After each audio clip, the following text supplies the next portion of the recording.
On parlait tout à l'heure d'Israël et de cette possession de territoire du Golan notamment, outre les opérations de représailles et de frappe sur les armes. Les chars israéliens sont dans cette région. Alors au début, c'était l'aspect sécurité qui était mis en avant pour justifier l'occupation de cette zone tampon. Vous la voyez sur cette carte.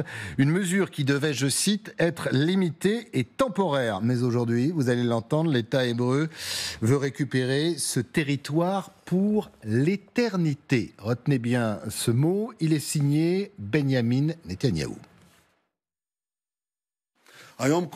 Aujourd'hui, tout le monde comprend l'importance considérable de notre présence sur le plateau du Golan, et non à son pied. Notre contrôle du Golan assure notre sécurité, elle assure notre souveraineté. À cette occasion, je tiens à remercier mon ami, le président élu Donald Trump, d'avoir répondu à ma demande de reconnaître la souveraineté d'Israël sur le Golan en 2019.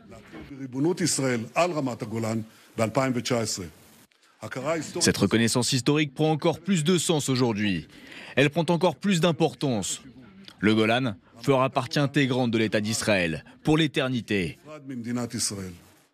On va retrouver Nicolas Rouget. Merci beaucoup, notre correspondant en Israël. Le Golan fera partie d'Israël pour l'éternité.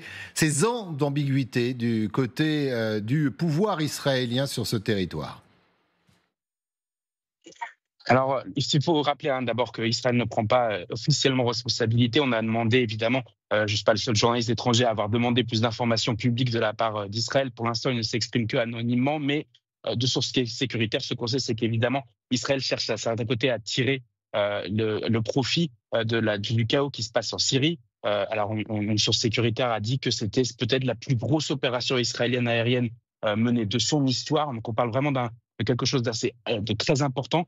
C'est phénoménal ce qui est en train de se passer sur le territoire syrien pour les militaires israéliens. On savait déjà depuis longtemps qu'ils étaient un petit peu dans l'appréhension par rapport à ce qui se passait, en particulier sur le fait que des armes chimiques pourraient tomber aux mains des rebelles, ou même pas forcément des armes chimiques, mais aussi des armes conventionnelles de l'armée syrienne pourraient tomber aux mains des rebelles. Ils ne font pas confiance du tout à ces rebelles qui pourraient évidemment avoir des tendances islamistes.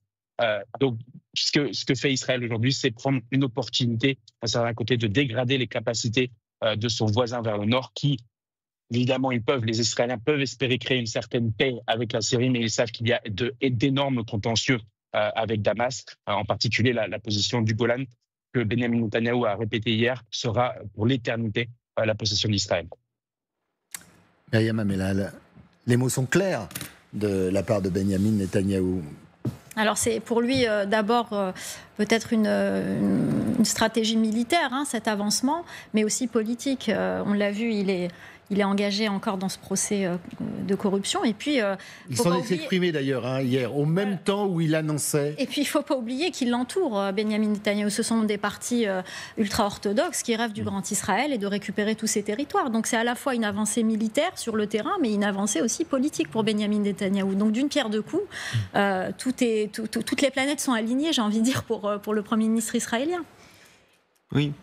On est quand même sur une évolution, une vraie rupture dans la façon d'appréhender les relations internationales où, à partir de maintenant, depuis déjà quelques temps, mais on peut, en tant qu'État, même une démocratie comme Israël, annexer des territoires en violation complète du droit international malgré tout. Alors Israël l'a déjà fait par le passé après 1967, mais je veux dire là c'était quelque chose qu'on ne voyait plus. Pour Vladimir Poutine dans exactement. Un autre conflit. Et en fait je crois qu'au-delà des individus et des pays, c'est vraiment une étape de plus dans le démantèlement de la façon dont s'organisaient les relations internationales, sinon depuis 1945, au moins depuis la fin de la guerre froide. C'est un autre monde qui apparaît. C'est incontestable. Mais par ailleurs, je voudrais juste rappeler que le Golan, Israël l'avait déjà annexé. Oui, donc là, une première fois. Là, absolument. Donc là, ils n'ont fait que répéter que le Golan serait pour toujours. Pour l'éternité. Pour l'éternité, ce qu'ils avaient déjà dit, ce qui est nouveau. Ça a été la pénétration dans ce qui était la zone démilitarisée. C'est-à-dire la zone tampon entre les Syriens. Parce que je crois que Damas est à peine 50-60 km du Golan, donc c'est très près. Pendant la guerre de 73, quand vous avez reconquis le Golan, ils voyaient Damas. Les éléments précurseurs de l'armée israélienne. C'était d'ailleurs la raison de la ligne de partage, c'était que l'artillerie israélienne ne puisse pas menacer directement Damas. Donc, aujourd'hui, ce qui est en jeu, c'est ça. Et la question est de savoir si, dans le Golan annexé, Israël compte annexer cette zone démilitarisée ou non. Ça serait ça qui serait nouveau. Et pour le moment, il n'y a aucun signe qu'Israël veuille annexer la zone démilitarisée. Ce qui, par ailleurs, ils peuvent vouloir faire. Il y a des membres du gouvernement qui le disent. Il y a des dingues dans ce gouvernement, d'extrême droite. En revanche, comme tu le disais, effectivement, aujourd'hui, on est rentré dans un univers de relations internationales où on considère qu'on annexe des territoires. La Russie l'a fait, le Maroc l'a fait avec le Sahara espagnol. Les Turcs n'ont pas osé le faire sur Chypre. Ils reconnaissent un État de Chypre au nord, mais ils ne l'ont pas annexé. Voilà. Mais ça peut avoir aussi et Erdogan a dit qu'il n'annexerait pas une partie de la Syrie. Matthew Miller, hier, dit non, mais tout va bien, Israël va réfléchir et va revenir à la raison. Visiblement, non. Non, ce qu'il dit, c'est l'occupation, justement, cette entrée dans cette zone tampon, elle est temporaire. Après, il est certain que pour Benjamin... C'est pas ce qu'a dit Netanyahou, on est d'accord. Non, mais Netanyahou, il parle du Golan en général. Il parle du Golan en général. Et il dit, oui, en plus, il a évidemment un atout avec l'arrivée de Trump à la Maison-Blanche qui a reconnu la souveraineté israélienne sur le plateau du Golan. Donc, oui, évidemment, aujourd'hui, encore une fois, il pousse son avantage. Et c'est vrai que politiquement, en plus, il joue sur du velours parce qu'aujourd'hui, il y a son procès pour corruption. Il est arrivé tout à l'heure au tribunal.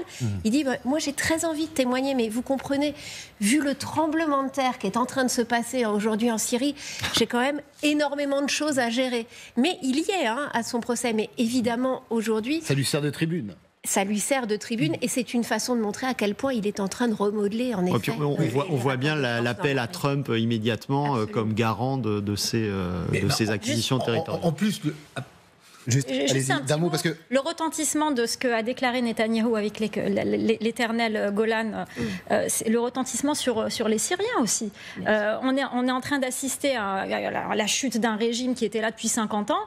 Il y a plein de groupuscules islamistes qui se battent sur le terrain, la difficulté d'unir tout. Et cet ennemi héréditaire, j'ai envie de dire, dans ce pays qui voit une partie de son territoire, quelles conséquences sur ces groupes, quelle pression ils vont exercer sur l'homme fort de la Syrie, El-Joulani, aujourd'hui.